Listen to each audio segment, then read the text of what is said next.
Boa noite, iniciamos a nossa web-aula na UC de Fundamentos Mecânicos.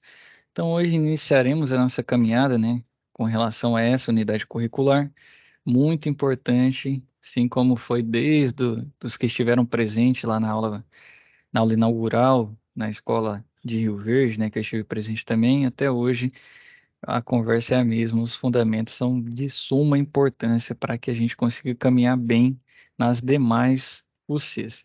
Então aqui hoje falaremos, conforme a gente brifou no início, instrumentos de medição, falaremos sobre paquímetro, micrômetro, goniômetro, relógio comparador e por fim, dando tempo, né, falaremos sobre cálculo de média e desvio padrão, que já preparando vocês para o encontro presencial, tá bom? Então alguns colegas aqui a gente já sabe, né, que tem prática com esse tipo de instrumentação e na indústria basicamente se precisa de instrumentação para tudo. Hoje a gente começa, né, nessa questão de medição e tudo mais, mas podemos chegar a pressão, chegar a medição de vazão, medição de temperatura, então tudo isso tem instrumentos, né, específicos para fazer esse tipo de trabalho. Então, instrumentos de medição são as ferramentas necessárias ao operador para executar o dimensional de uma determinada peça. Para que a medição seja efetuada com eficiência, a seleção do instrumento correto é essencial para a exatidão da medida. A partir de agora, veja os instrumentos mais utilizados na questão de metrologia. Primeiro, a régua graduada, isso aí, creio que todo mundo já teve contato. Na indústria é mais comum ter uma régua em corpo metálico, material inoxidável, com a graduação. Uma marca aí, citar para vocês, creio que alguns já devem ter contato, a Tridente, né? Muito também envolvida na questão de desenho técnico. Então, essa é uma régua que dá para fazer esse tipo de medição, mas o que era comum a gente ia na escola era aquela régua de acrílico, né? Que as marcações eram feitas em tinta. Se você pegasse a sua com o seu coleguinha lá, as medidas não batiam. Não sei se alguém já teve essa curiosidade de fazer na escola, se tiver filho em casa, né, ou utilizar a régua dessas convencionais, a gente vê que a precisão e a confiabilidade na medição aplicada por ela é muito baixa. Então, tem sim as réguas certas, por quê? Dilatação de material, contração de material, isso é muito afetado com relação à temperatura, e os materiais podem variar. Segundo ponto, a precisão em quem vai marcar onde é aquela posição. Se alguém não calibrar de forma correta, você acha que está fazendo uma medição precisa, mas de fato não está. Então, isso afeta muito também a questão de fabricante e tudo mais, e a tecnologia empregada na fabricação desse tipo de régua. Então, ó, geralmente encontrada em aço carbono ou aço inox, sua escala pode ser dada em centímetros ou milímetros, quando no SI, sigla de Sistema Internacional, são as medidas que a gente usa, a maioria dos países, alguns países europeus, o Brasil usa bastante também, ou pode estar em polegadas e suas frações, né? Quando no sistema inglês, ou até mesmo em ambos, igual essa imagem aqui, ó, da régua graduada.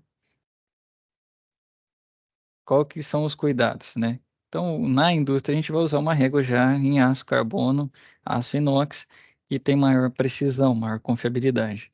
Conservação dessa régua, não utilizada para remover resíduo ou algum outro material, como ela tem uma aresta, né?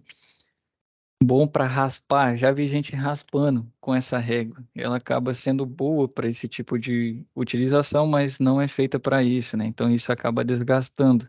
Então, não utilizar para fazer isso, não flexioná-la como é um material dúctil, a gente vai ter uma aula para falar sobre essas características dos materiais, né?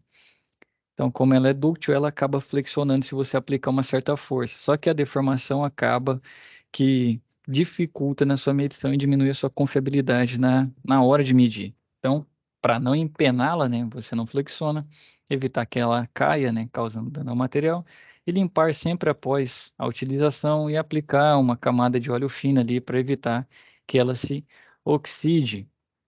Aqui já vamos adentrar, porque a régua a gente viu a medição dela em centímetro ou milímetro. Aqui o paquímetro você consegue fazer medições menores e com maior precisão. Tem das duas formas, né? Mostrar o paquímetro, depois a gente volta aqui.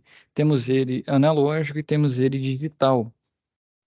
Hoje em dia, em questão de custo, o digital ele é muito. O custo-benefício é legal porque não é tão elevado comparado ao analógico e te dá uma facilidade na hora de realizar a medição.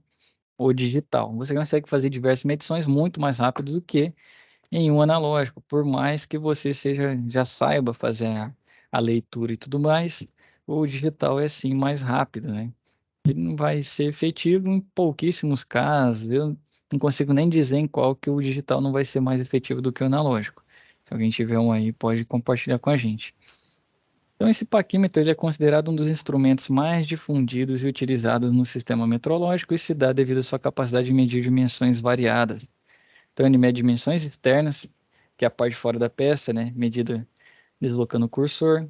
Dimensões internas, a parte dentro do objeto com deslocamento do cursor, né, das orelhas.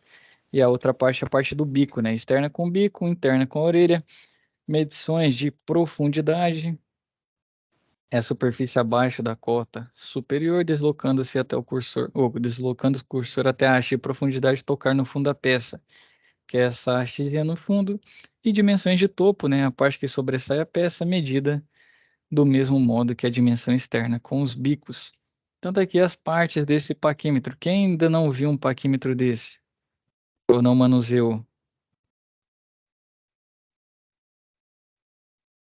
Dependendo da área, pode ser que não tenha encontrado ainda, né? Não tenha visto. Todo mundo aqui já viu então paquímetro? Já trabalhou com um? Não, eu nunca vi, não. Ainda não, né, Cairo? Show de bola. Então, Não, eu também não, professor. Eu também não, nunca né, vi, João? não. Primeiramente. Ele vai Primeira te vez que eu escuto. ajudar, ele vai te ajudar a pegar as medidas. Ele dá uma precisão muito Mas, elevada. Ô, Carlos, mas assim, eu prefiro o manual do que o digital. por quê? Sei lá, eu acho mais assim, mais confiável, Mais porque confiável. é uma precisão assim. Porque acontece, o analógico ali, ele, você põe ali, ele te dá uma medida. Mas o manual não. O manual, vamos supor, se você errar na medida, quem errou foi você. Já o digital não, né? Porque acontece muito, igual o digital, se você não zerar ele lá, ele já te dá ele mesmo fechado, ele já te dá uma medida negativa. Ou seja, a pessoa que não tem o conhecimento do manuseio dele, se for medir, já tira a medida errada.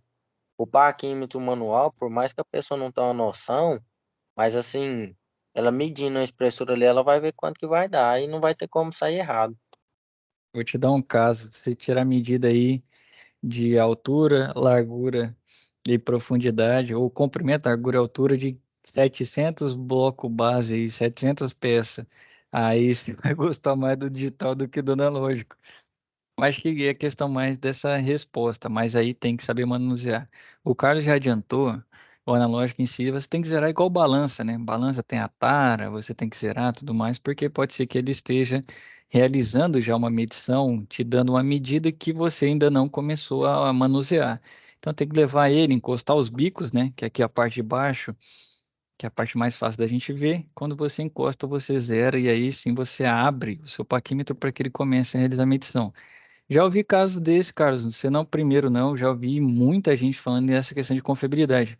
Geralmente, quem trabalhou muito com analógico e aí começa a ter o digital, eu não sei se foi seu caso, acaba que tem uma certa,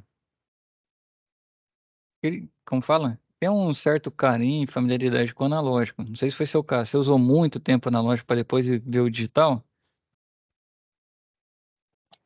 Sim, até então que eu conheci Deus, quando eu comecei a usar parquímetro, eu sempre usei ele, o manualzinho, né? O analógico, né? Normalzinho.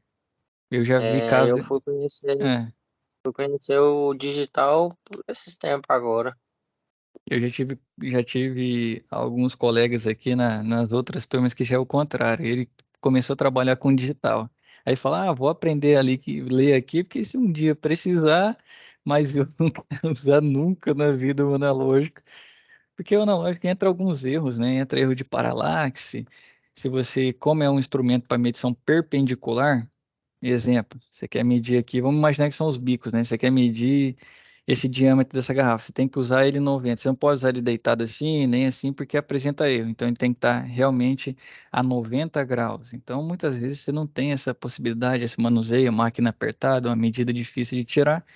Você tem que usar ele na posição ruim. Segundo é paralaxe, você tem que estar na linha de visão com onde tem as medidas, aqui as escalas, ó, que vocês estão vendo os números, tem a escala fixa e o nônio. A escala fixa é o que fica nessa haste ali, seria a haste de profundidade, né? Que está aqui no meio do corpo, a gente vai ver uma imagem expandida. E temos as que ficam no nônio. Nônio ali é o número 11, o número 3, que tem tanto em polegada quanto em milímetros, qual dependendo do modelo do seu paquímetro. E agora eu até me perdi o que eu estava contando para você, Carlos. Entrei no assunto. Deixa eu lembrar. Então, tanto na escala fixa quanto na escala móvel. Ah, os números, exatamente. Então, quando você vai fazer a medição, você tem que estar na mesma linha de visão. Por vezes você está tirando uma medição deitado, está dentro da máquina, está numa posição difícil e não dá para fazer essa leitura bem feita. Então, esses dois erros aí de aplicação na medida de perpendicularidade e na questão de paralaxe, que é estar na mesma linha de visão, né, o seu olho com a escala do paquímetro, acaba que dificulta, né, a questão do analógico em relação ao digital. Em digital você evita o erro de paralaxe, mas o erro na hora da medição que ele tem que estar perpendicular, né? Pode ser que você, pode ser não, e você ainda vai ter o erro, mas a paralaxe você evita. Mas aí tem que ter os cuidados de manuseio, igual você disse mesmo, cara. Se bobear e não zerar, você vai fazer a medição errada. Não, sim, eu entendo. O manuseio mais fácil, realmente, ele te dá um manuseio muito mais fácil. Uhum. Que até então que você pôs ali, vamos supor, você quer medir um pistão para passar o pistão numa camisa. Você pôs ali, não tá tendo acesso da visão de quanto tá dando o pistão. O digital você pôs ali, ele vai te dar a medida. É igual uma trena, aquelas trena a laser e trena normal. Qual que você tem mais confiança? Bicho, eu já aboli a treina normal. Já só usa laser agora.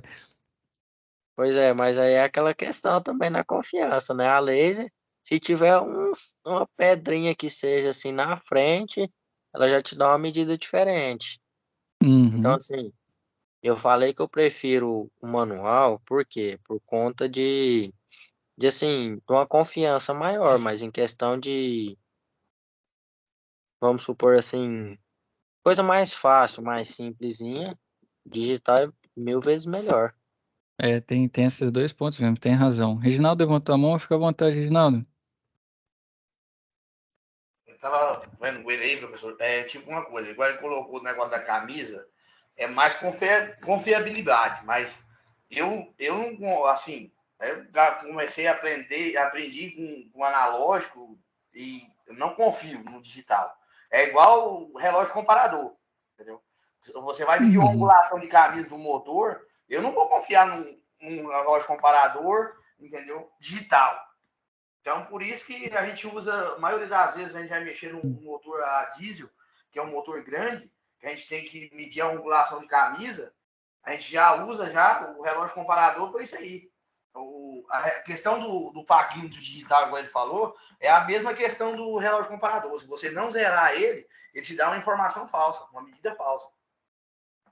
Exatamente. Então tem muito dessas duas questões. E hoje a gente vai aprender a manipular os instrumentos analógicos. Então, questão de confiabilidade e tudo mais, o Carlos, o Reginaldo e muita gente também tem essa mesma opinião dos dois, não é algo unânime deles, e tem os outros casos também, das pessoas que gostam muito mais do outro, e aí vai do que você se sente mais familiarizado. A gente vai falar sobre calibração de instrumentos também mais à frente, né? Que é independente de qual dos dois você use, ele tem que estar calibrado. Então, passou um ano ali ou venceu a calibração que o seu fabricante enviou, você tem que enviar novamente para calibrar, e depende do instrumento, é mais fácil você comprar um novo do que utilizar o antigo, porque muitas vezes até a questão de confiabilidade e tudo mais que você tem no seu, ele já pode estar desgastado, o metal, quando ele entra em contato, ele vai desbastando, ele vai perdendo material, então isso afeta na realização da medição também. Então a gente vai falar mais à frente sobre calibração, mas essa opinião sim, e hoje, né, a gente vai ver os instrumentos na questão analógica. Então as peças, né, a orelha aqui em cima, quem ainda não viu um paquímetro, né, a orelha, embaixo aqui os bicos, né? Fixo e móvel. Temos o nônio, né? Ou vernier tanto em cima quanto embaixo, que é a parte que basicamente desliza. Então, o impulsor, você vai tocar nesse ponto para trabalhar com o seu paquímetro. Não fica tocando muito na escala e tudo mais, porque tem a questão do calor da mão, isso afeta muito a dilatação e contração dos metais. Temos embaixo, né, o nônio para medição em milímetro, acima o nônio para medição em polegada e as escalas, né, fixa em milímetro aqui embaixo e fixa em polegadas em cima, e aqui atrás a peça 14 a haste de profundidade. Eu vou abrir aqui uma imagem para vocês, né, para vocês verem como que ele é na realidade. Aí está um esboço do desenho, mas para quem nunca viu, que eu não tenho ele no slide aqui, ó, tá aqui o nosso paquímetro, ó, o analógico e um paquímetro digital. Então eles vão ser dessa forma. Analógico aqui, né, esperar carregar. Deixa eu pegar um outro digital aqui, ó. Um outro digital. Então tem diversos fabricantes, eles vêm no estojo, né? Muito importante a gente guardar esse estojo para utilização do, como fala, para que ele dure mais. E aqui fazendo a medição, ó, tá vendo que ele alinhou, né, os bicos de forma perpendicular à peça que ele está realizando a medição. Então, esse é um cuidado que a gente tem que ter na hora de medir esse, como fala, na hora de medir uma peça. Show de bola, voltar aqui para nossa apresentação. Então, esse é o paquímetro, né? Muito comum na indústria. Quem não trabalhou, tiver curiosidade de ir lá, a pessoa da manutenção, da metrologia, instrumentação na indústria, vocês vão encontrar bastante dele. Mas vamos ver os elementos, depois a gente volta aqui para fazer a leitura de cada um deles. Então, tem exemplos aqui, ó, como que a gente faz a leitura de cada um. Beleza? Nós vamos voltar para fazer do paquímetro e do micrômetro. Conservação desse paquímetro. Não aplicar força excessiva no cursor, porque se você apertar muito, ele pode fazer o desgaste, seja bico ou orelha, ou seja o material, porque aí a gente também vai ver mais futuramente que envolve dureza, né? O material de maior dureza vai conseguir desbastar o de menor dureza. Então a gente não aperta muito também para não danificar a nossa peça. Não utilizar o paquímetro como martelo ou afins, né? Ele tem uma área legal ali onde é a do nônio e dá para bater. Isso aí eu já vi gente usando. E vai quebrar, né? Você vai empenar seu parquímetro, você não vai ter uma boa medição. Limpar o instrumento sempre após o uso, de preferência aplicar uma fina camada de óleo para evitar problemas com corrosão. Guardar o parquímetro em local seguro, imune a atritos e impactos na caixinha dele, né? Sempre vem com a caixa. E calibrar o instrumento sempre que apresentar indicações de desvios acima das tolerâncias. Se possível, se tiver outro parquímetro, né? Dentro do período aí de validade da calibração, você compara, né, os dois para ver se está legal. E aí você manda calibrar. Eu não sei quanto custa hoje fazer a calibração de um paquímetro, por muitas vezes acaba sendo mais seguro e confiável você adquirir um novo, né? É lógico que se você vê que não está legal, venceu a calibração. Dependendo do que você faça, né? Não seja algo crucial, que o nível de tolerância seja mais elevado, você consegue utilizar. Se não, aí você tem que mandar, né, para calibrar ou fazer a aquisição de outro com um certificado de calibração válida. Então entra muito isso, né? Como o pessoal usou muito aqui a questão de motor, né? Ali o ajuste é bem fino, né? Motor a diesel, o Reginaldo citou, o ajuste é fino, então você precisa de uma confiabilidade bastante elevada e a calibração te ajuda nisso, para que de fato o que você está medindo, né, é o que é real. Certo? Outro instrumento, vou mostrar a fotinha dele aqui primeiro para vocês, é o micrômetro. Então ele acaba realizando medidas menores ainda do que o paquímetro. Então, é um instrumento de medição de alta precisão e bastante utilizado na indústria, o micrômetro vem sendo aperfeiçoado desde a sua criação até os dias atuais. O micrômetro é um instrumento de medição linear, aonde a medida é realizada através do deslocamento de uma haste mediante o giro de um fuso, né, que é um parafuso roscado, no qual está acoplado a um tambor e um cilindro fixo. Cada volta completa do fuso implica em um passo gerado pela haste. Soluções, né, centésimos e milésimos de milímetros. ou na casa de 0,001 polegada até 0,0001 polegada, quando no sistema inglês. Micrômetro é então considerado mais preciso que o paquímetro, sua capacidade de medição varia de 0 a 25 milímetros ou até 2.000 milímetros.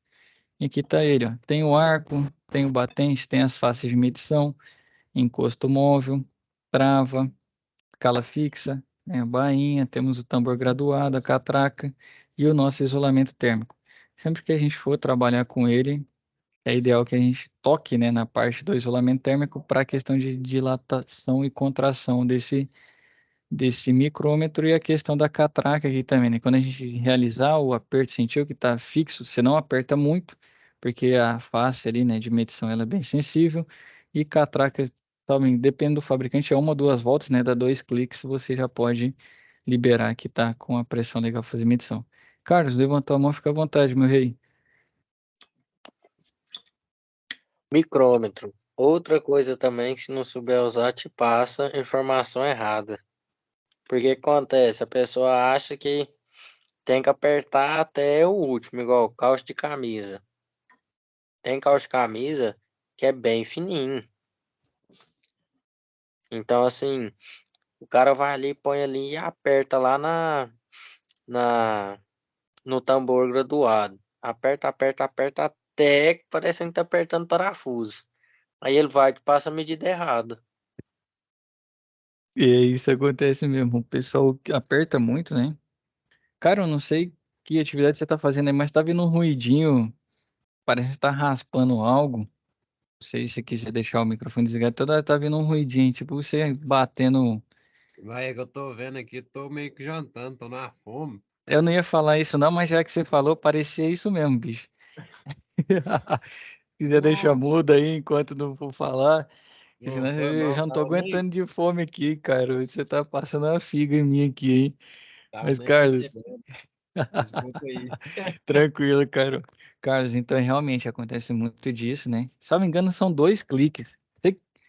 É isso mesmo, Carlos? O que você usa são 2 cliques lá na catraca, né? Encostou legal ali no encosto móvel, são 2 cliques aí, pode Na soltar. verdade, Não é só um. na verdade, o que eu uso é você pode rodar a catraca porque ela não vai apertar. Ou seja, você encostou ali com a catraca mesmo, a hora que ela der o primeiro, dois, três cliques ali, você já pode tirar a sua medida ali que tá correto. É que o avanço é muito pequeno, então é isso mesmo, né? Que você deixa 2, 3 cliques, né? Se não me engano, a última vez que eu utilizei eram 2 cliques, você já pode tirar sua medição. Outra coisa importante que o Carlos falou também, que afeta muito, é deixar rebarbinha ali ou alguma sujidade na face de medição do seu encosto móvel ali na fase de medição. Qualquer coisa milimétrica que for, o micrômetro vai pegar e vai te dar uma medida imprecisa. Então isso afeta muito também a questão da limpeza dele. E não ficar tocando, né? Porque como aqui nós estamos falando de milésimo de milímetro, dilatação já começa a aparecer. Por isso que o isolamento térmico, né? Então vai manusear. Eu vou abrir uma imagem dele também para quem ainda não viu como que ele é. Colocar aqui, trocar para compartilhar a tela. Então tá aqui, ó. Tá vendo? Ele tem certinha o local de toque. E esses aqui, ó, isolamento térmico, trava e tudo mais. Tem ele analógico e tem ele digital também. Questão de metodologia, hoje se encontra das duas formas. Aí, ó, ele fazendo a medição da mesma forma, né? Aqui você precisa fazer ele de, de forma perpendicular. Às vezes as peças são bem pequenas, acaba ficando presa pela própria face de medição, mas você tem que ter também a linha de visão direta para escala, né? Justamente para que você consiga fazer como fala, consiga fazer a leitura. E nesse aqui, o micrômetro, rapidamente eu consigo identificar para vocês que está medindo 12,9. Concordam comigo? Aqui foi a Show de- mais fácil, porque tem o bloco aqui, né, mostrando a medida dele. Eu nem olhei na escala. Até 12,9, né? Então tem que fazer a medição também em como fala, fazendo a medição em um digital. E o que que ajuda isso aqui? Para conferir se está legal. Tá vendo que aí tem uma maleta? O pessoal do Inmetro tem esses bloquinhos que são padrões. Então o cara que calibra também tem padrões. Então essa é a forma que ele calibra. Ele tem o bloquinho que já tem a medida especificada e ele vê se o micrômetro realmente está marcando aquela medida. Essa é a forma como é feita a calibração. Vamos aqui para os cuidados, né, no manuseio do micrômetro.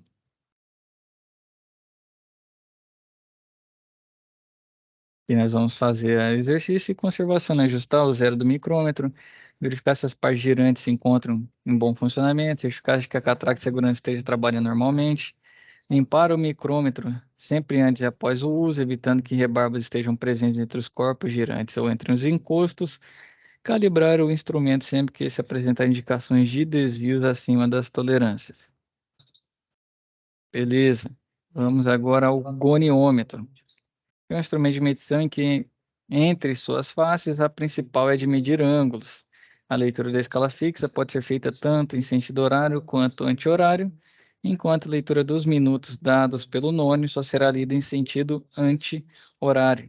Então está aqui o nosso goniômetro. Como que é feita a leitura do mesmo? Para realizar a medição com o goniômetro é necessário observar o valor fornecido pela escala fixa. Está aqui a nossa escala fixa.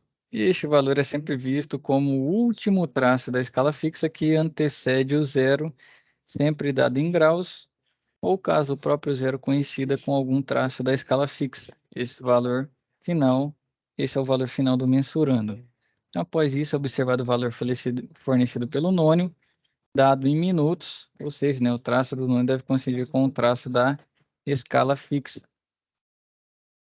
Até que a nossa escala graduada e o nosso nônio, né?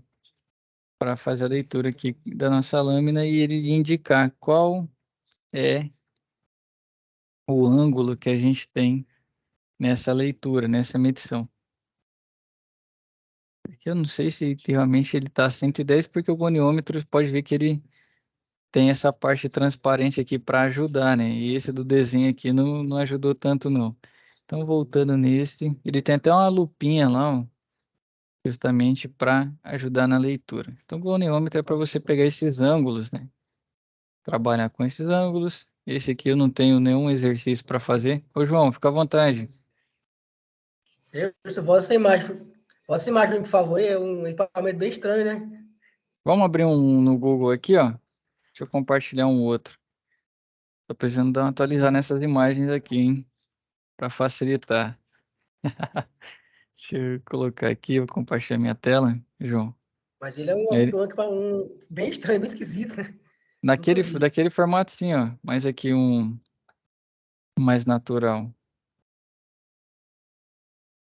Vamos dar tridente aqui.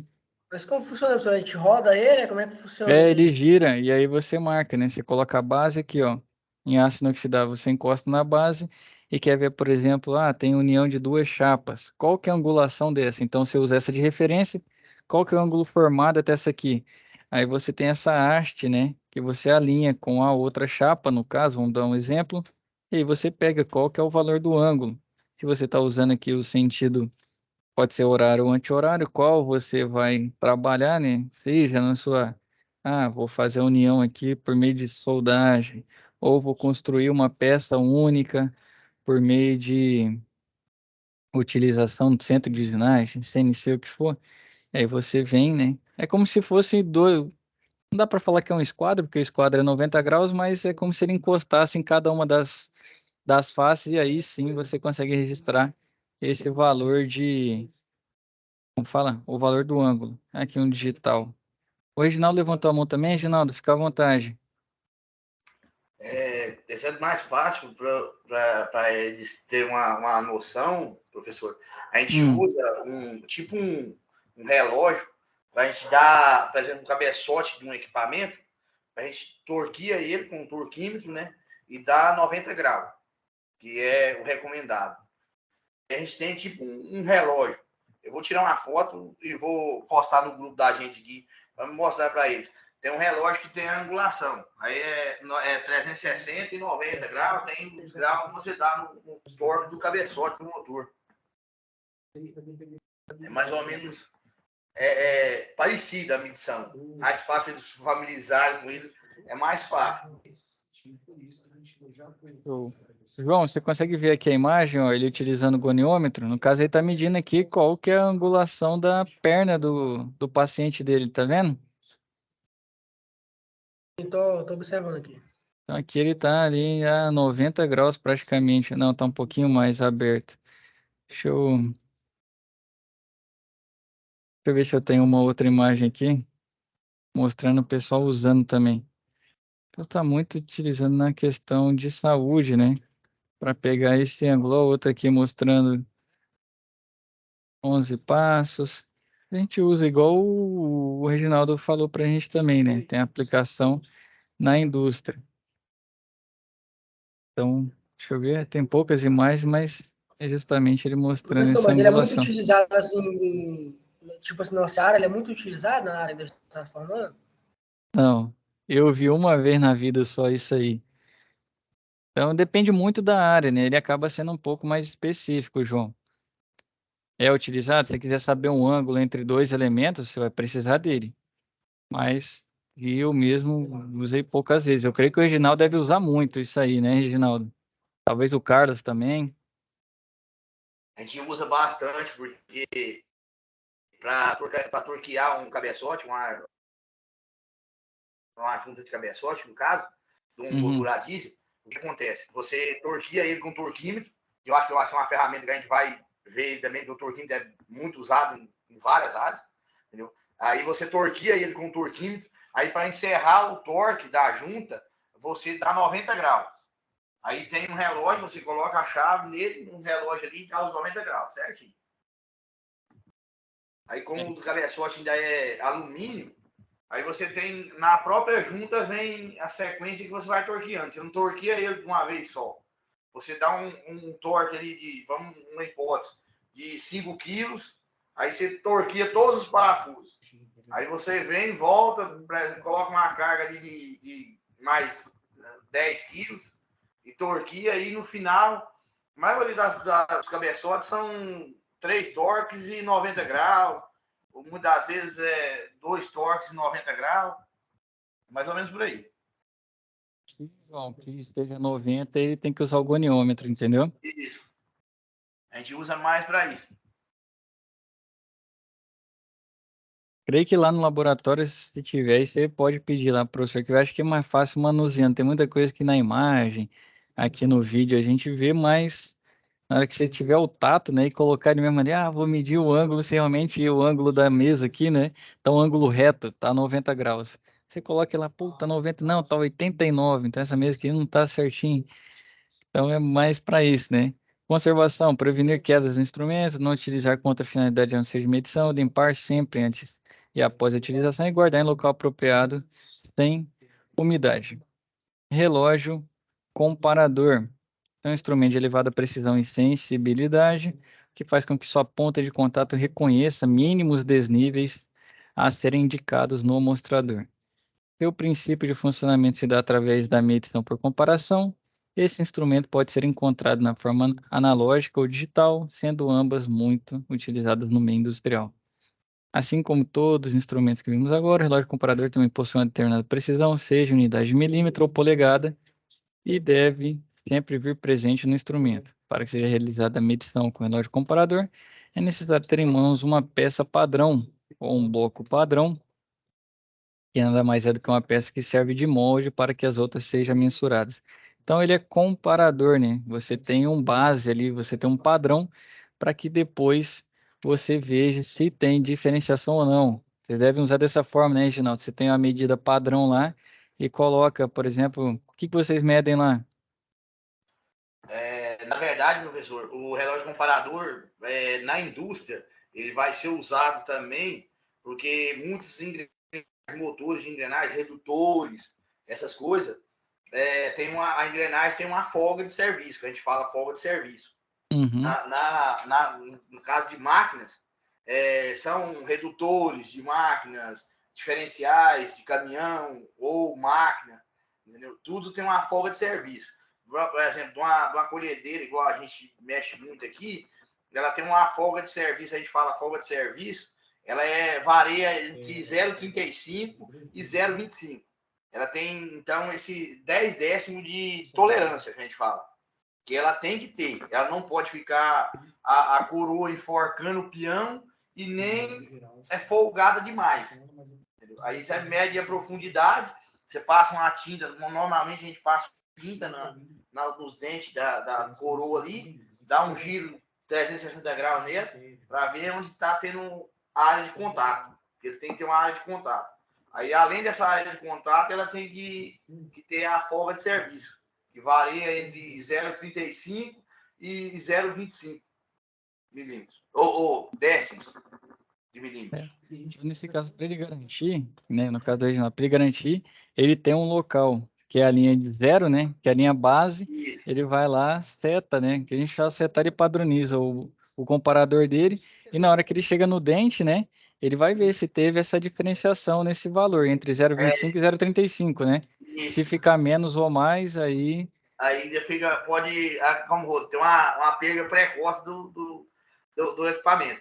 Aí, no caso de motores, o que a gente fala é a angulação da camisa. A camisa ela não pode ficar alta demais e nem baixa demais, porque a sede da camisa, se ela estiver danificada, a hora que você vai encaixar a camisa no motor, a variação dela é muito pouca. Então, são só 5 décimos de milímetro que você pode deixar de tolerância. Não pode ser mais e nem menos. Porque se ficar menos, ele perde compressão e queima a junta. Se ficar mais, ele corre o risco da válvula bater na camisa e estragar. A precisão aí também é muito grande. E o relógio comparador, outra coisa também que ele ajuda muito é na planeza, né? Trazendo um pouco aqui para a mecânica normal dos nossos carros, quando vai planar o cabeçote, já que a gente entrou na automotiva, né? O cara vai comparar ali como que tá a planeza, né? Porque quando colocar a junta, se não tiver bem plano, né? Não Pode foi feito, ter variação nenhuma, né? você vai ter pontos ali de vazamento, fuga, isso aí vai. Igual o senhor estava falando negócio de temperatura, o que acontece muito com cabeçotes de equipamento que sofre temperatura é o empeno, né? A gente fala que aí manda É. planar. Aí já tira, já é muito pequeno a coisa. Tem uma tolerância que pode ser tirada no cabeçote.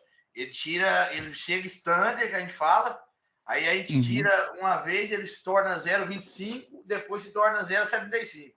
Aí é carcaceado já não serve mais. Uma coisa legal que o Reginaldo falou, o standard, né? Quando fala é quando chega padrão, ou fosse zero de fábrica, como de fábrica, né? Esse palavreado que vocês ouviram na indústria significa isso, é padrão. Chegou padrão ainda, é do jeito que veio de fábrica, tá standard, né? É isso, né, Reginaldo? Isso. Tanto como na linha automotiva, tanto faz o cabeçote como o próprio bloco do O motor, né? bloco. Uhum. O que Que muda muito é que pode falar. ambos sofrem temperatura, né? Porque o bloco também sofre. Aí, no caso, refrigeração, a não ser que seja a refrigeração do motor de um Fusca, que não é a água, entendeu? Aí já é outra conversa. Mas a maioria desses motores mais novos agora é tudo refrigerado, tudo a água. E afeta muito nessa questão. Mudava muito que o cabeçote era diferente do material do bloco. Hoje em dia, acho que tá quase tudo o mesmo material. O pessoal vai buscando material que fique mais barato, né, no fim das contas. E Isso. aí o cuidado com líquido de arrefecimento, né, que é o tá lá, cuidado com temperatura, o nosso fluido lubrificante, o nosso óleo, né, óleo do motor. Tudo isso é importantíssimo porque o mínima bobeira aí, você perde o motor facilmente hoje em dia. Você tem mais E outra coisa, tecnologia e automação, mas infelizmente, se você não fizer a manutenção certa, você perde. Pode ir lá, Reginaldo. aí, e outra coisa, quando a gente usa para fazer, principalmente o embuchamento no equipamento da colhedeira, a gente manuseia aqui nitrogênio, só que é com muito cuidado e é um item muito perigoso. muito perigoso, que tem uma bucha da colhedeira que você não pode bater nela, porque ela é de bronze e ela não pode sofrer impacto, porque senão ela é muito, material muito mole. Aí o que acontece? A gente mergulha ela no nitrogênio, ela diminui aí questão de milésimos, entendeu? A gente consegue encaixar ela com a mão. Só que a gente tira ela com a luva e já encaixa na máquina e só espera. Aí ela trava que para sair é só cortando. Hoje nós já adiantou umas 3 aulas aí. Vamos lá. Ele falou que o material é mole, é do que mesmo? De bronze, né? Bronze é um material muito dúctil. Ele tem uma certa flexibilidade, consegue se moldar, tem uma certa resistência mecânica, mas se ele sofrer um impacto, né, ele se deforma, ele muda de forma muito rápido. Então, isso é um pouco de ductibilidade aplicada no dia a dia dele. Segundo ponto, ele falou do nitrogênio. Quando ele mergulha lá, é nitrogênio líquido, né, Reginaldo? Isso. Ele contrai esse material num nível tão grande, porque o metal tem essa questão de dilatar e contrair, que ele consegue encaixar. E aí o encaixe tem a ver com interposição ou com folga, né? Que a gente sempre vai encaixar. Se tiver folga, vou usar um exemplo de um rolamento no eixo. Se tiver folga, ele entra fácil. Se for por interposição, você precisa aplicar força para que ele entre. No caso ali do Reginaldo, acho que ele contraiu, entrou fácil, né, Reginaldo? Entrou com folga, né? E aí ele começa a dilatar lá dentro e posiciona. Na verdade, professor, a gente tem que fazer, não, assim, eu não conheço, pode ter que tenha outra forma de ser aplicado, principalmente essa bucha, mas eu não conheço. Aí, assim, ó, eu aprendi dessa forma, não conheço outra forma de colocar ela, porque para retirar ela só sai como ela não corta de maçarico. Na verdade, Então ela o bronze não corta com maçarico. Quando você tiver, quando ela tá lá dentro, que ela vai trocar a temperatura normal, ela dilata tanto que ela aí fica por interposição. Quando a interposição é apertado, que dificilmente você consegue com a mão, normalmente você tirar ou você colocar o eixo, por exemplo, no rolamento, ou no caso ali da bucha, né? Que o Reginaldo usou, e provavelmente deve ser esse o método mais eficiente, Reginaldo, porque ninguém ia gastar caro com nitrogênio líquido para fazer isso se tivesse um jeito mais barato. Pode ter certeza. Essa do nitrogênio eu nunca tinha ouvido falar, não. Quando eu mexia com isso, que eu trabalhei na oficina de moto, fazia para, vamos supor, era uma moto 160, o cara queria mexer no motor, passava para 74 milímetros. Um pistãozão maior, aí você tinha que passar no torno, no cilindro, para encamisar para pôr o pistão maior. Aí a gente fazia com maçarico. Agora com nitrogênio, essa eu não sabia. Essa aí eu vou até ver depois. Legal isso aí. Não, foi igual eu tava falando, professor, não tem como. Essa bucha, igual no maçarico, não dá para nós fazer. Porque o bronze não tem como a gente esquentar a peça, porque a peça que a bucha vai é muito grande. Então a bucha vai dentro da peça. Então o que acontece? Não tem como a gente, se a gente for esquentar com maçarico, mesmo a gente colocando um bico 10, vamos falar que a gente colocar um bico 10 no maçarico, a gente vai colocar um bico 10 ali, ele não vai aquecer a peça toda, porque ela é muito grande. Então, o que acontece? Aí a melhor maneira que a gente encontrou foi de colocar, mergulha a bucha no nitrogênio, deixa ela ali por alguns minutos e pega com a luva, a gente tem a luva apropriada já para pegar ela, retira ela do nitrogênio e coloca. Aí você consegue colocar ela com a mão. Aí coloca ela, centra ela certinho, não pode deixar ela esquentar, é de uma vez só. E se ela chegar a temperatura normal... O Reginaldo está citando para a gente, Carlos, é uma coisa que diferencia muito, mesmo sendo o mesmo segmento, né, essa parte da mecânica, de motores e tudo mais, você vê que você trabalha com implemento agrícola, né, Reginaldo? Isso, eu trabalho com agrícola. Você imagina o implemento agrícola. Muito tempo. Imagina quantas motos dá para comprar com implemento agrícola. Então, o nível, o mercado que a gente está inserido muda também as tecnologias que a gente usa. Porque o nitrogênio líquido é caro. É caro para você ter, né, para você armazenar. É caro para você treinar alguém para usar. O risco é muito grande. Porque se ele tem que isso aí pega na mão, pode amputar o dedo aí, que é menos 63, sabe? Menos 63, é menos ainda. É Qual que é a menos, temperatura? É 273, não é? é menos, acho que eu não sei se é 173 É ou é 270, 263. é 273,15, que eu lembrei que é a temperatura zero absoluto, que é a É porque menor temperatura que tem na Terra, é a do nitrogênio líquido. a gente fez um treinamento para fazer o uso. A gente fez o treinamento, aí o rapaz que veio para dar o treinamento para a gente, falou até o manuseio, para trazer ele da cidade até na fazenda, entendeu? O manuseio tem que ter autorização, é bem burocrático. Então é muito pelo custo que tem, né? Como o implemento agrícola tem um custo muito elevado, o custo de ter o nitrogênio líquido e fazer tudo isso é irrisório perto do custo da máquina. Então, por isso que ele tem esse nível de tecnologia e talvez numa moto o custo para ter esse sistema ia ser muito caro e não compensaria, entendeu? Tem A isso gente também. chegou ao uso desse nitrogênio, a gente usa, quando a gente vai usar, aí pede, mesmo para Rio Verde, aí pede, vem de outro lugar, aí tem que ter um reservatório próprio, que ele vem a quantidade de litro que você pede, vem um reservatório que é específico para nitrogênio, aí a gente já despeja ele ali e já não tem uso mais. Ele só usa, a gente usa para montar ali, montou a peça, acabou. Tem que ser descartado, não tem como armazenar ele um período maior, mas tem que ser descartado. Mas é muito interessante. E quando a gente foi fazer o treinamento para fazer o uso, tem umas fotos muito pesadas. Cara, de congelar a mão completa do equipamento. Eles usam muito também na área de mineração, professor. Eles usam muito nitrogênio para a indústria de mineração. Mineração, principalmente de ferro. O rapaz que veio dar o treinamento para a gente, inclusive dava treinamento para a área da Vale, Grupo Votorantim, pessoal aí todo, e a Mana Gold. Você pode ver que mecânicos nativos são caros também, né? Implemento da mineração é muito caro também.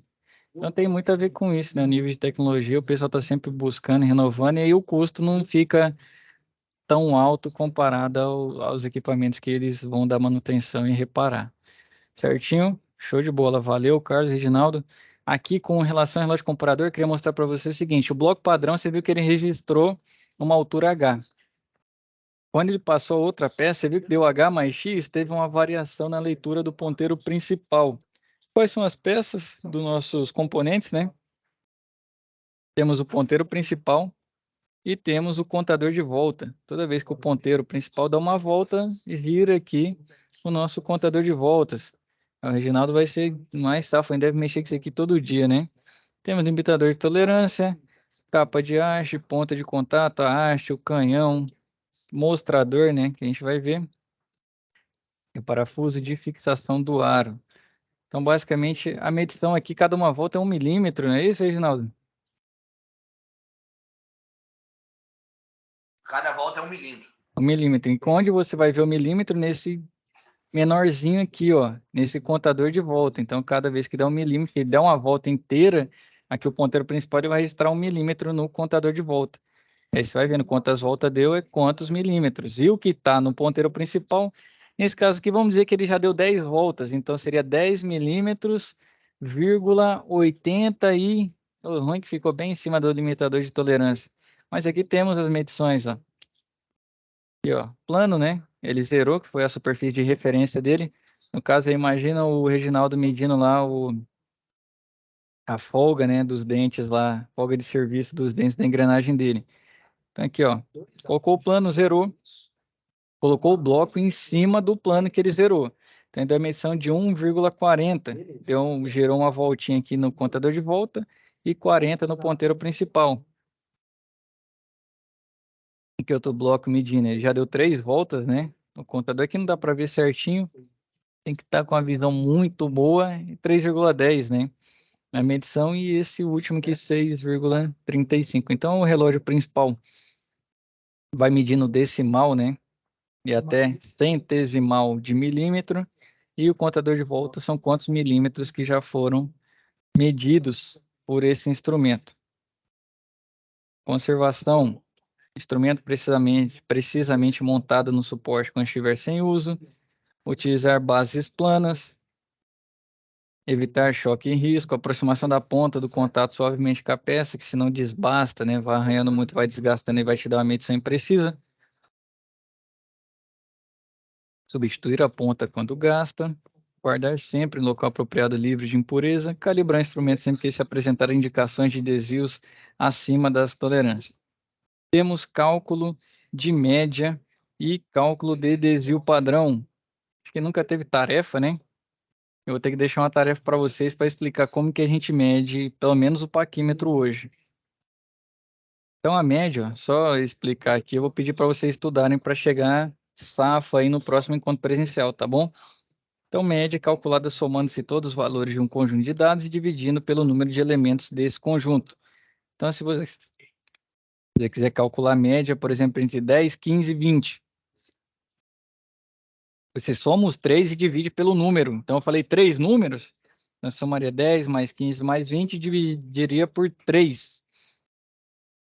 10 mais 15 mais 20 daria 45. Número de elementos são 3. 45 dividido por 3 vai dar 15. Então, a média entre 10, 15 e 20 é 15. E é assim que faz. Se tiver 10 elementos, você soma os 10 e divide por 10. Então, soma os valores de cada um dos elementos e divide pelo número de valores que você tem. Então, essa é a forma de calcular a média. Então, aqui no caso, vamos calcular rapidão aqui para a gente voltar, acho que vai dar tempo. Média entre 28, 27, 19, 23 e 21. Vamos lá. Vou pegar aqui, ó. Vou jogar para um whiteboard aqui do lado. Deixa eu deixar ela aberta aqui.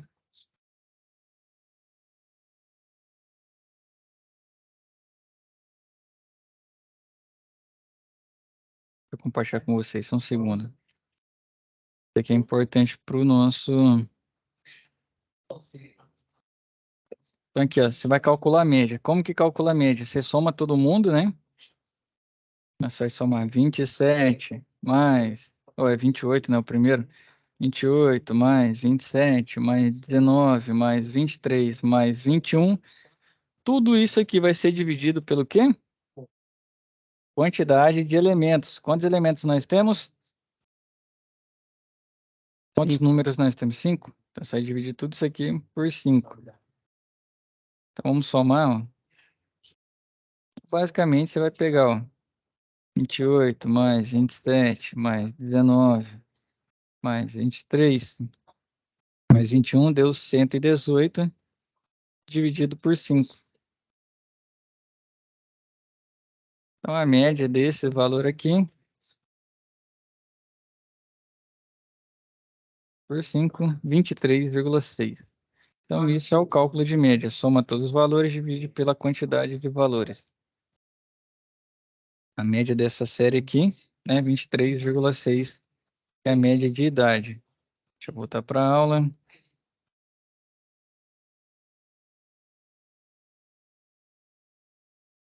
Então, isso é média, pessoal. Pedi para vocês treinarem. E o desvio padrão é uma medida que expressa o grau de dispersão de um conjunto de dados. Ou seja, o desvio padrão indica o quanto um conjunto de dados é uniforme. Então, quanto mais próximo de zero for o desvio padrão, mais homogêneo. Então, os números são mais próximos, né? Mais iguais.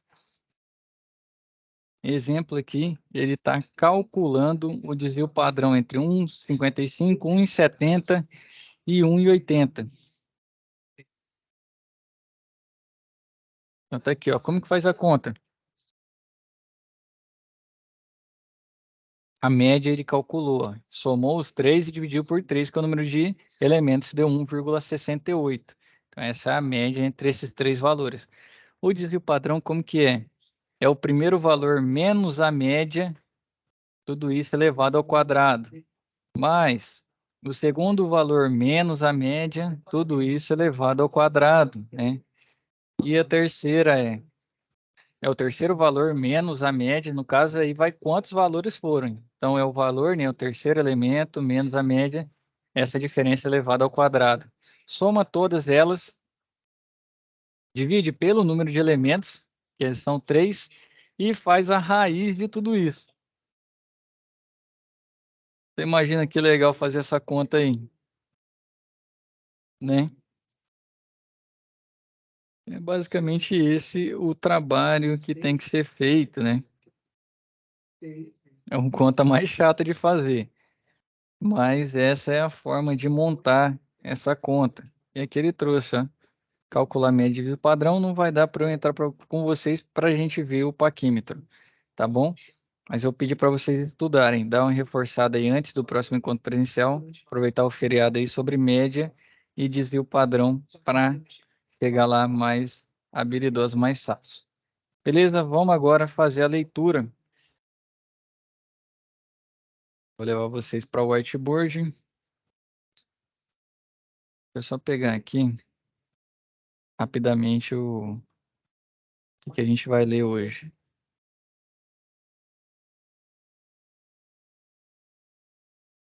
Segundo.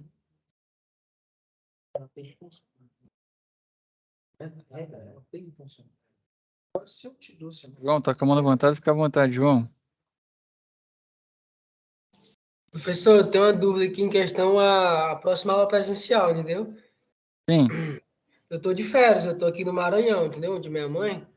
Aí era para mim ficar dia 13, que era a aula presencial. Então, no caso, eu vou faltar. Eu falei para eles como é que vai fazer em questão disso, entendeu? Eu tô estudando de boa aqui, mas eu tô bem longe. Acontece muito, como é da indústria, a gente não tem período de férias. Por exemplo, a escola entra de férias, entra porque segue o calendário escolar, né? Então a escola é julho e janeiro entra em férias. Mas como todo mundo trabalha e férias não é igual para todo mundo, eu creio que lá, não sei se você, acho que já entrou em contato com o Ivan, com o Wallace, o pessoal resolve de forma tranquila. Eu acho que eles nunca tiveram problema. Muito provavelmente ele vai remarcar, eles vão arrumar um jeito de resolver seu caso, João. Lá acho que não tem histórico de ter ficado caso sem resolver, não, porque já teve muita gente saindo de férias durante os presenciais. Mas peço que você Mas entre em contato com eles, protocole, né? é porque dia 3 tá marcado o calendário aí, né? Eu não sei se você já, Uhum, eu acho que você já olhou, dia 3. Aí dia 3 eu tava no Rio Verde, aí minha programação foi de eu assistir a aula, quando eu assistisse a aula eu ia viajar. Mas uhum. aí, em cima da hora, eles mandaram mensagem lá que tinha adiar a aula, né? Para o dia Pra, 10. aí fiz isso, aí acabou comigo, entendeu? Uhum. Aí Não, eu mas o já tô. pessoal resolve. Pode ficar Não, tranquilo. Lá eu não lembro de ter algum caso que não foi resolvido, João. não, tranquilo, mas eu tô aqui assistindo a aula de boa, firme, estudando, entendeu? Show de bola. Jardel, fica à vontade, meu rei. Pois é, pô, eu até fui, eu não dei uma olhada no grupo antes, aí fui até lá pro Senai lá, aí cheguei lá, eles falaram que não tinha aula. É ruim quando desloca, né? Não sei se tem muita gente que mora longe, mas eu vou pedir um cuidado pro Ivan em especial lá quando precisar trocar, porque os professores também são da indústria, né? Lá na escola e às vezes acontece emergência. Lá é uma das escolas que mais tem essa questão do professor trabalhar na indústria e trabalhar com eles. E aí, quem está na indústria sabe, sábado pega fogo, a voz está acabando já, pega fogo, o cara tem que ir correndo. Sexta-feira passou trabalhando virado, tá no sábado ainda dentro e perde. Infelizmente lá acontece esses casos. E é muito porque a maioria do pessoal da indústria, né? Então, infelizmente, Jardel, já de antemão, né? Já peço desculpa aí aos demais também que se sentiram prejudicados. E infelizmente lá tem alguns casos que acontecem. Espero que não aconteça mais. Como os professores são da indústria, né? Tem muito caso aí que acontece o pegar fogo lá, o cara tem que sair correndo. Acho que acontece com vocês também. O Reginaldo deve acontecer muito, pelo que ele me contou já. Sábado, domingo, quebra alguma coisa lá, tem que sair correndo para socorrer. Ah, é frequente, viu? Agora, principalmente agora, nessa colheita de milho agora, é mais frequente ainda. Eu acho que vai ser mais complicado para mim, ainda mais para mim, porque é só eu e são 4 unidades. Você não pode viajar, não. Você não pode arredar o pé menos Aí de... fica complicado, porque o risco de fogo é muito grande. O risco de incêndio é muito grande. Então, infelizmente, eu já peço desculpa, peço novamente, né? Acontece. O Senai está contratando lá, eu sei que contratou alguns professores, mas algumas aulas ainda tem gente, tem o cara, né, que é o engenheiro lá da indústria, que é o técnico da indústria da aula, e por vezes já vi cancelar o cara, cancelar de noite mesmo. Vejo no grupo lá, o cara mandou mensagem 11h30, meia-noite, que teve que ir para a indústria e não teve jeito. Então aí já peço desculpa, infelizmente aconteceu com vocês, mas torço para que não aconteça mais. Ou pelo menos que consiga avisar o mais breve possível. Certinho? Só vocês conseguem ver aqui o paquímetro? Todo mundo consegue ver aí? Tá compartilhado minha tela? Lá na empresa, professor, nós usamos o parquímetro para medir perfil, né? Perfil, né? É. Paquímetro usa em todo lugar. Esse aí é aquele que você tá usando ali, bota em cima do... bota na parte superior, você continua trabalhando, vai embora, passa outro cara, acha seu paquímetro, fala, pô, do cara tá melhor que o meu, vou levar embora. E aí você vai caçar, nunca mais acha. Não sei se com vocês é assim. Pra cá é. Você bobeou, tchau. Acho que muita gente usou, né? Quem tá aí, depende da área, né? Usou muito. Ou se não, é o tal do parquímetro e treina. Ou o trenzinho pra você dar bobeira, o outro vem e rapela. É mesmo, viu, cara? Não muda não, é tudo igual, todo lugar é igual. O cara troca e deixa o dele já velho, estragado e leva o seu novo embora. Pessoal, como que é feita a medida? Vamos usar uma escala fixa que eu falei para vocês, eu vou circular de vermelho aqui, ó. Todo mundo vai ver a cor. Então aqui é a minha escala fixa em milímetros. Então são esses tracinhos aqui que eu risquei com vermelho. Tá vendo? Então aqui dentro é a escala fixa e aqui, ó, embaixo, onde eu estou fazendo preto, é o nônio do milímetro. Escala fixa em vermelho, escala ou um nônio na cor preta. E em cima é a mesma coisa, aqui em cima é para polegadas. Vermelho, eu vou circular aqui a escala fixa da polegada, né? Esse meu traço fica bom aqui. E em preto o nônio da polegada. Beleza? Eu preciso desses dois para medir. A medida é feita em duas etapas. A primeira é com relação aos números que estão aqui na minha escala fixa. Então, quem eu vou ver, que número eu vou ler é aqui, que está aqui dentro, a escala fixa em milímetro, que eu vou ler primeiro. Beleza. Qual que é a posição que eu leio? Tá vendo o zero do nônio? Todo mundo consegue ver esse zero aqui, ó? Viu onde eu risquei? O zero do nônio? Vou riscar nessa cor diferente. Tá vendo? Essa posição é onde você faz a medida da sua escala fixa, que é a medição em milímetros. Então, ela marca a posição que você vai ler. Quer dizer que vai dar zero? Não. Você vai ler os números que estão aqui em cima. O zero do nônio indica a medição da escala fixa. Não vou pedir para o Reginaldo nem para o Carlos, que eles já são treinados aí, pedir para um outro. Como que a gente conta? Ó, saiu do zero. Zero, então tem 1, 2, 3, 4, 5, 6. Está entre o 6 e o 7. Então não é 7, é 6. Tá? Então é o número que ele está aqui, no caso, à esquerda. Porque ele não vai ser 7. Se fosse 7, ele teria que estar marcando o zero, teria que estar aqui entre esses dois espaços. Se não está, então a medição é 6. Então você já anota. Você tem 6 milímetros. Certo, vírgula. Agora você vai medir a outra parte. Todo mundo entendeu por que o 6? Da onde que veio? Beleza, veio do zero aqui, ó. Então é 6, agora eu vou medir o nônio. Como que eu faço a medição do nônio? Agora o que interessa são esses números que estão aqui dentro, ó. Esquece os números de fora. Por que que eu falo isso? A medição do nônio é o tracinho daqui de baixo, tá vendo? Zero, entre o 0 e 1, que seria o meio, 1 e meio, 2, o tracinho que se alinhar com o risco da escala fixa. Então, o que tiver alinhado, né, o que tiver certinho. Tá vendo que o 4 aqui tá bem alinhado com o traço de cima? Tá vendo que o 3,5 também tá bem alinhado? Vou tirar aqui para vocês verem. Se vocês olharem, por exemplo, o do 0 está desalinhado com o tracinho de cima, o do 9,5 está desalinhado. Então, é bem o que está alinhado. Tanto o 4 aqui está bem alinhado, quanto o 3,5 do meu nônio, certo? Então, aqui tem uma dica que esse ponto preto, ó, vou passar a borracha não apaga. Então, quem criou esse exemplo, ele queria que você medisse aqui, ó. Então, eu vou fazer a medição aqui, certo? Então, é onde está alinhado. Quanto que vale isso? Você tem duas formas de fazer.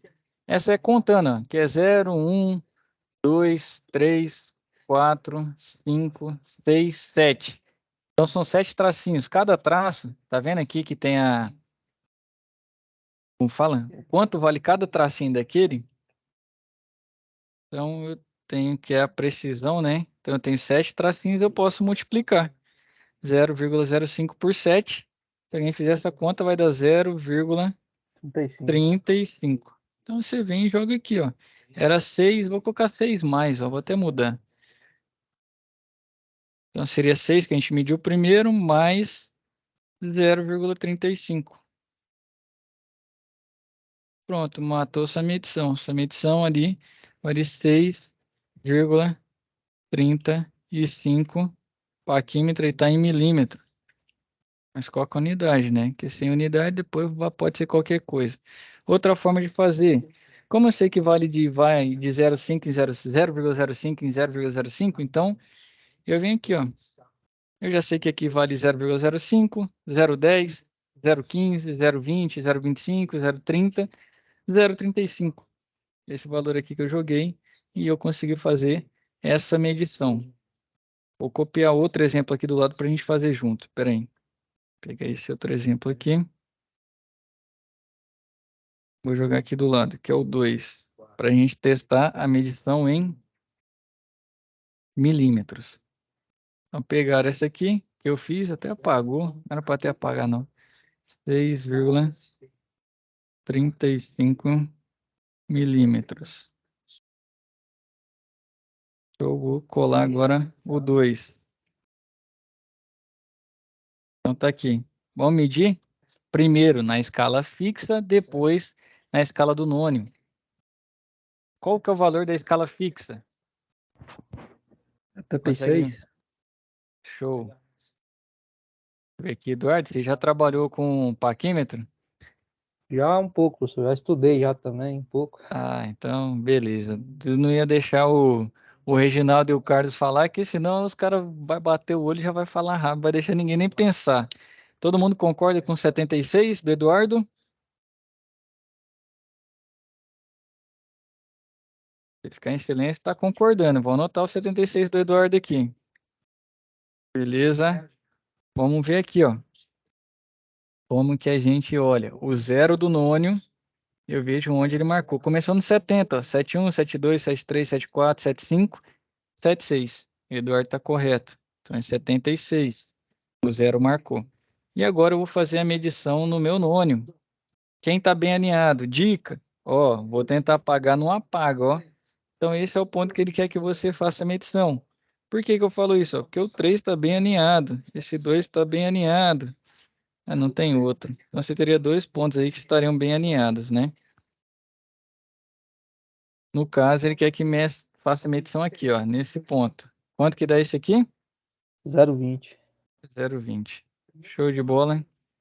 Você contou os tracinhos e multiplicou lá pela nossa Não, já. precisão, já olhou direto, né? Isso. Ele já contou porque ele sabe que vai de 0,5 e 0,5. Se um dia você ficar com dúvida, você conta quantos traços tem e multiplica aqui pela nossa precisão. Então, é 76,2. Matou rápido demais aí. Aos demais que nunca tinham visto um paquímetro, entendeu por que essa medição?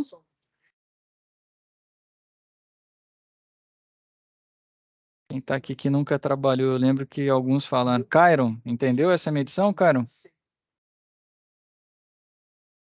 Entendeu, show de bola. Vamos mais um para fixar? Deixa eu pegar um terceiro aqui.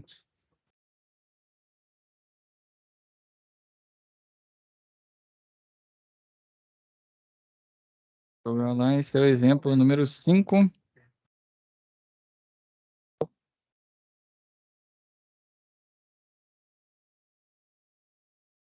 Vamos lá. Vou pedir para outro, Eduardo, não estou querendo que você não participe, não. Pedir para um outro colega aí, né, fazer essa medição. Qual o valor que a gente tem na escala fixa? Em milímetros, né?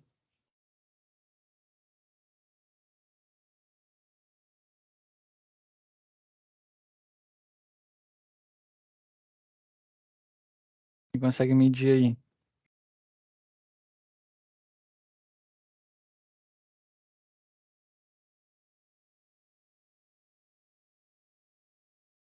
Cara, você consegue passar para a gente? Ou algum dos colegas que ainda não tinha visto o paquímetro, só para ver se fixou? Qual que é o valor na escala fixa? Eu vou atualizar aqui rapidamente, porque deu bug na minha caneta aqui.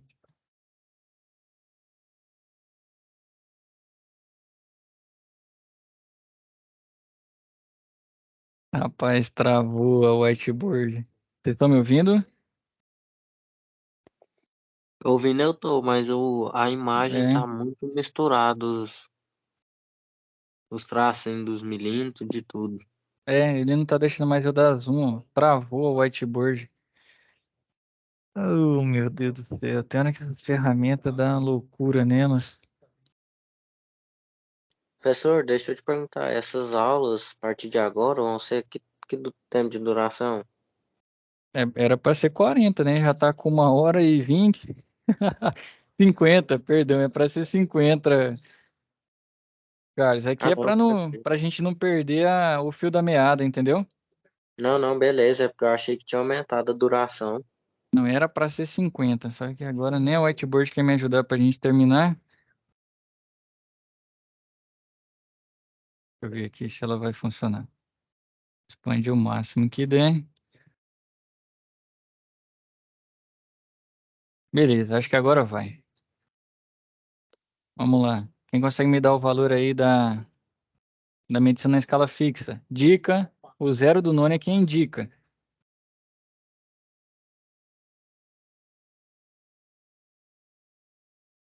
Ninguém quiser participar comigo, eu vou liberar pro pessoal aí. Então, o Reginaldo, o Carlos, Eduardo, tá todo mundo livre agora.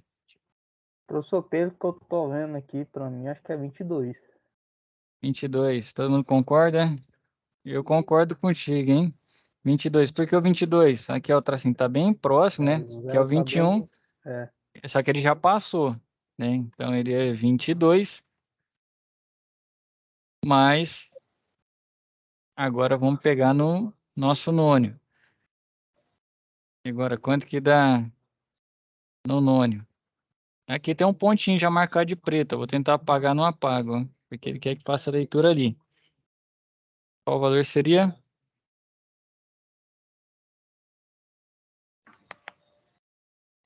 33, professor. Alguém falou 33? Não, agora não conta mais a parte de cima. Esse aqui não conta, é como se riscasse. Eu vou até riscar. Como você está lendo embaixo, é o que alinhou, que no caso ele marcou aqui, mas são os valores daqui de baixo, ó, que a gente leva em consideração.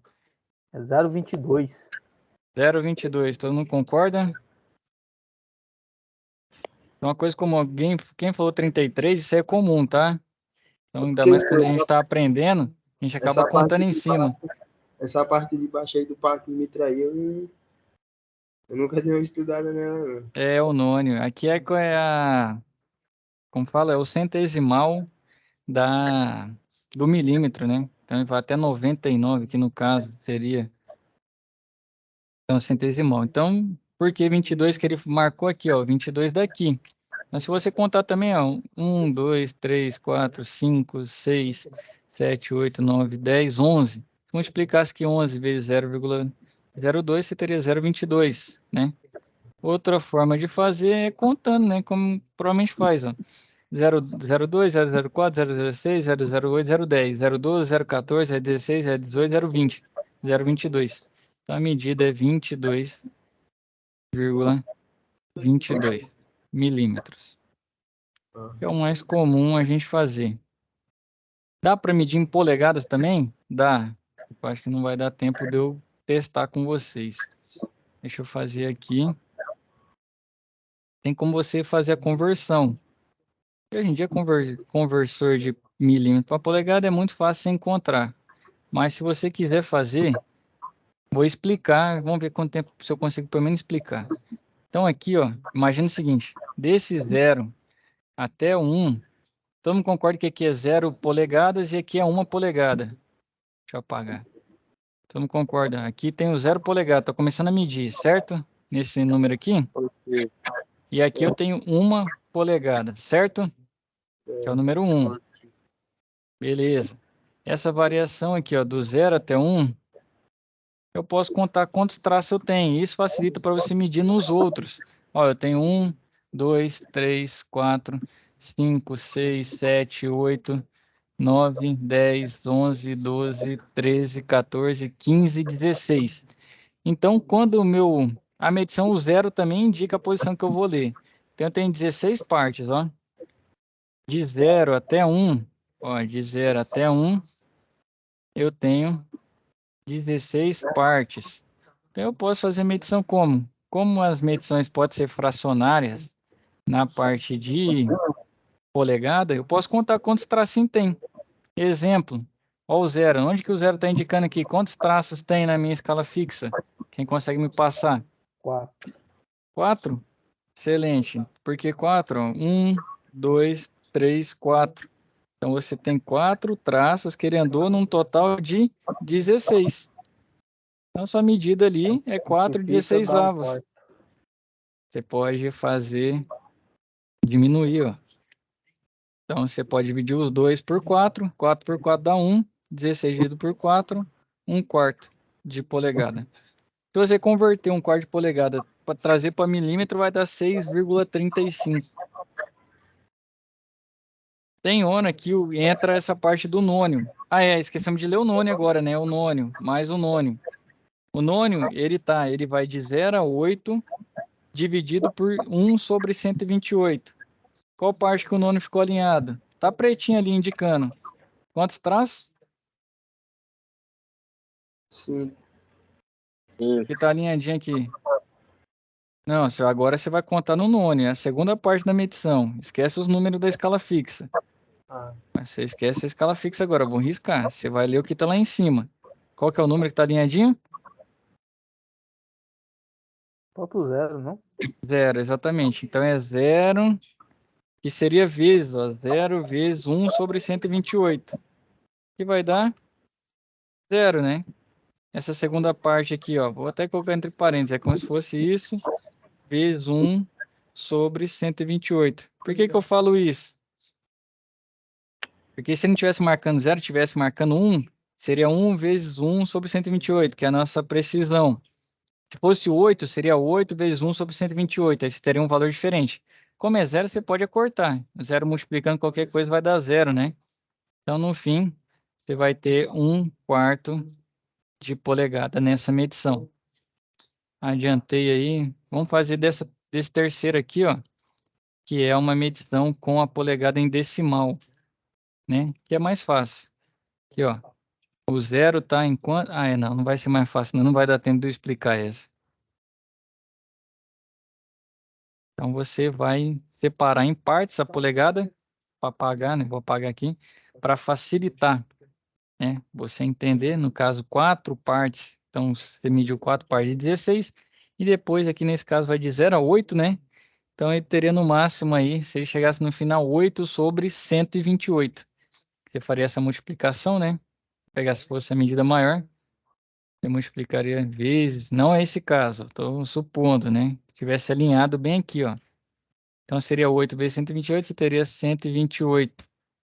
Ou 8, né? Sobre 128, mais a primeira parte, que seria 1/4. E aí é um terror para fazer, meu amigo. Você vai ter que somar, você vai ter que multiplicar um número, ou dividir esse aqui o máximo possível para fazer uma somatória, né? Ixi, aí complica um pouco. Aí eu manteria ele 4/16 se fosse esse caso aqui, ó. Vou trazer aqui para baixo. Eu manteria 4/16, por quê? Mais 8 sobre 128.